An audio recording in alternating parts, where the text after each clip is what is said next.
So at least they accepted it. They just didn't bother to count it. But that's kind of the way it goes when you're talking about being in the military and trying to vote. So that's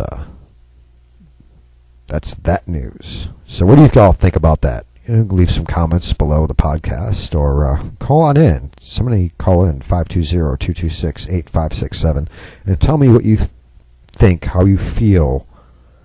I'm going to get all like my wife here.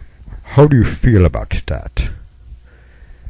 But tell me what you think about, what you feel about the difficulty in voting that our American military servicemen and women face every year with the difficulty. And of course the number here is 520-226-8567. Meanwhile, let's take another listen to what our Governor Perry says about. Have valiantly served and profoundly sacrificed for our nation. That's why Texas is expanding staffing at the Texas Veterans Hotline with experts trained to help veterans deal with the VA. Callers can learn what they qualify for, and in the most urgent cases, TVC experts will work directly with the VA to help veterans get the answers and care they need and deserve. Call the hotline at 1-800-252-VETS. Thank you. And no, folks, I'm not paid to play that. I play that because I am big on the cause. For those that have not yet heard, go ahead and pop on over. I wrote the article 2 days ago now. It was kind of put out late on Tuesday. But concerning the latest VA report, because we have the IG's report saying, yes, there's some troublesome problems, and yes, there were a lot of people put into waiting lists, including up in Phoenix, but they tried to also at that point deny that being stuck on those waiting lists had anything to do with their deaths. But they did admit that there were 40. They did die, and they were on the secret waiting list at the time, and that the report also, and it's linked in there, you can read it yourself, 143 pages, have fun. I read it, but I gleaned what I felt people wanted to hear. If you want to learn more, go ahead and read the rest of the report. I did, like I said, I did read it myself, because they started looking into, similar problems with the gaming of the system and all kinds of other systemic problems, and it's a continuing investigation. It's not done, folks. We've seen whistleblowers out of the Buffalo facility who have been since targeted heavily by the SEIU because they're blowing the whistle on other SEIU members for doing bad things, not doing their jobs properly, doing so negligently or corruptly or half-butted, half-baked, half-kneed, however you want to put it, and not being very honest and forthright in their duties. And of course, people are paying the price for their negligence.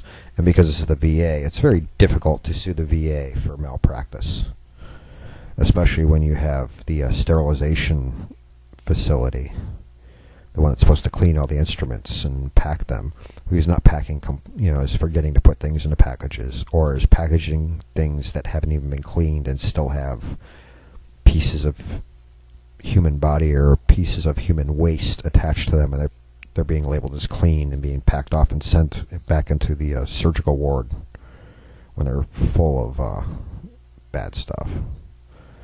So I published that report, folks, and go ahead and take a look at that again over at BuzzPo. And like I said, there's other things over at BuzzPo to go and look at, but I've been trying to get this up. Sorry, folks, that's what she said at the moment. I've been trying to get this to play for the last couple of days now, so I'm going to give this a chance, and then maybe we'll talk about it briefly before the end of the show. But if it doesn't play, I got plenty of other stuff to fill the time.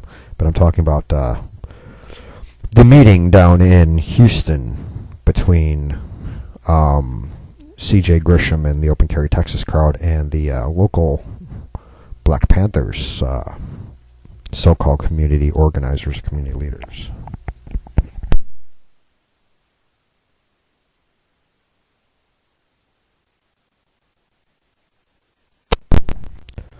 Yep, that clip is kind of cursed, folks. But you can go on over to BuzzPo. I do have the video linked in there that I acquired from C.J. Grisham.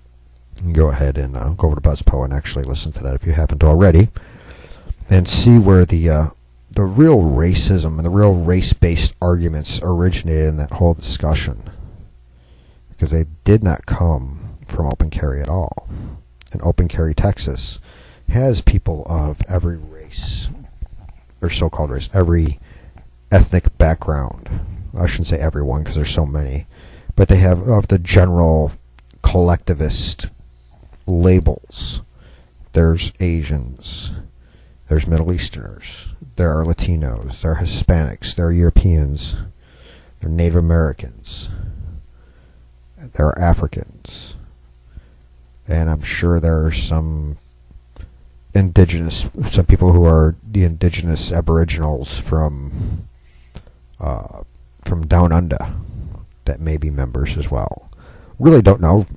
I don't care. To me, they're all humans, and there's men and women from different ages, going all the way up from their 50s and 60s, going all the way down to their 20s, who are members of Open Carry Texas, and all they want is to be able to legally, openly carry pistols so that they don't have to openly carry rifles, because right now under Texas law, that's all they're allowed to openly carry. And that's what it's all about, folks, is that and the deterrents that come with people openly carrying, and as well as the fact that the Second Amendment guarantees every law-abiding citizen the right to the right to own a firearm and openly carry it. Speaking of Second Amendment rights, this is going to segue into something here, and this is on BuzzPo. And our regular Second Amendment issue type writer, Eric Reed, refused to touch the story with a 10-foot pole because it involves people that he knows personally, and he didn't want to taint the story with his own emotions and personal opinion, and he wanted the story to be kind of reported slightly more objectively. So he passed that on over to Stephen Ale, who writes about the one of the stars of the TV reality show on the Discovery Channel called Sons of Guns. I think he's 49 or 59 years old. I'm not exactly sure his age, but William Hayden has been arrested under charges or allegations that he may be involved in some inappropriate acts with a minor. And we're not talking about nice ones either. We're talking about ones that, if convicted, William Hayden is not going to have a fun time in prison, folks. In fact, he's probably not going to enjoy himself at all. Now, the charges have been filed. He has been arrested. That doesn't mean he's been convicted. So let's see what the court case goes, because he does have some legitimate concerns in defense. And again, obviously, evidently there's some amount of evidence that made it, what's the word I'm looking for? Justifiable to arrest him and put him on trial. So there is evidence against him, but his defense is that this is coming from a ticked off ex-girlfriend. So whether or not that is the case, we don't know. We'll see where the evidence kind of falls with that, and see what happens with that. Now, that should not be by any means used as a reason to take away people's right to keep and bear arms. Again, if he's convicted, he's just proven himself to not be law-abiding. So should he be allowed to own or sell or any of those things as far as firearms? Yeah, when you're talking about doing bad things to a child, yeah, there's some other things I would think that he would be deserving certain actions if convicted, if proven that he is guilty. So yeah, he should no longer have access to firearms. But does that mean that his other family members who may have had nothing to do with this, who still run their gun store, should be punished for his actions? No. That is like, let's say you have a cousin who goes and holds up a bank or does a home invasion or whatever the heck, and because we can't find him, we're going to arrest you and throw you in jail. Would that be right? No. Each individual is responsible for his or her own actions and decisions. And that's something that's been lost in our country, folks. So often we want to blame this group or that group or this collective or that collective.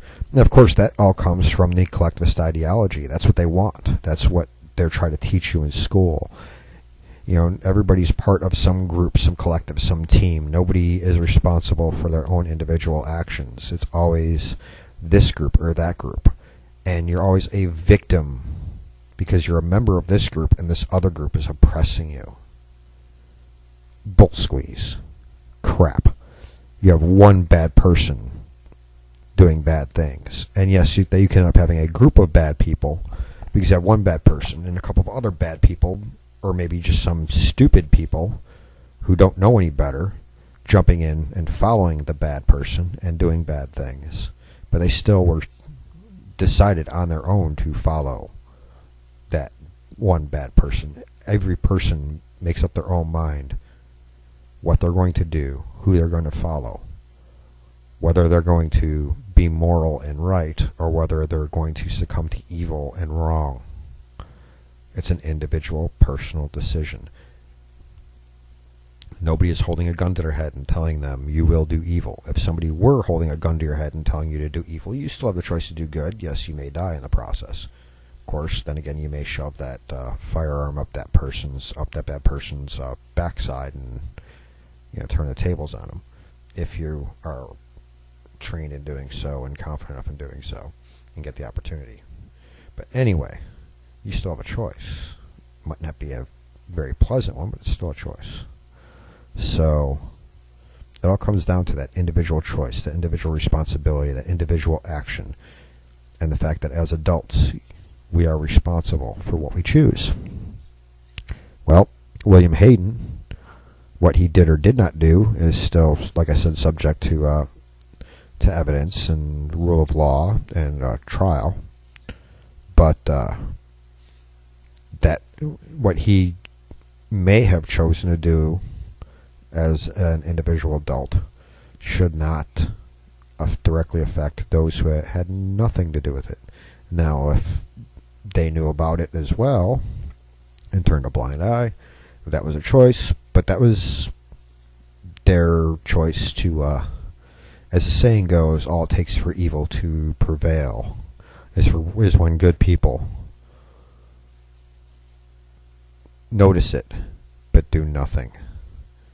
So yeah, if they did nothing to stop it and they knew about it, which would be difficult to prove, but that I would also call a complicit, accomplice type act. But unless you can prove that they knew, then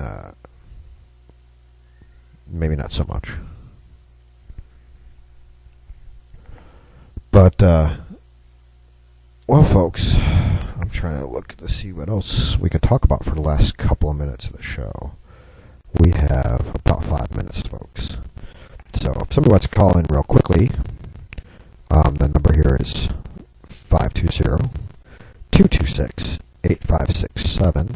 As you can tell, we have a really long waiting list. All these callers, I'm not even able to get a word in edgewise. And that's pure sarcasm, folks. Right now we've got nobody on the phone lines, but you're free to call in if you want. We can talk about whatever you want, but the time is winding down. But of note,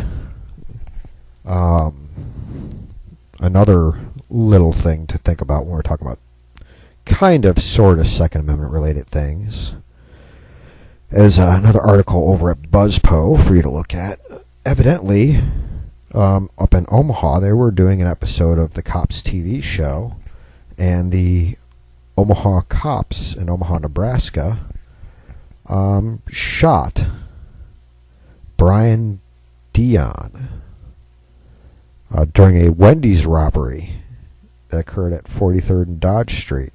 And he's a sound technician with the TV show Cops. But when officers came in and responded to the incident that was reported there, they shot this television crew member by mistake.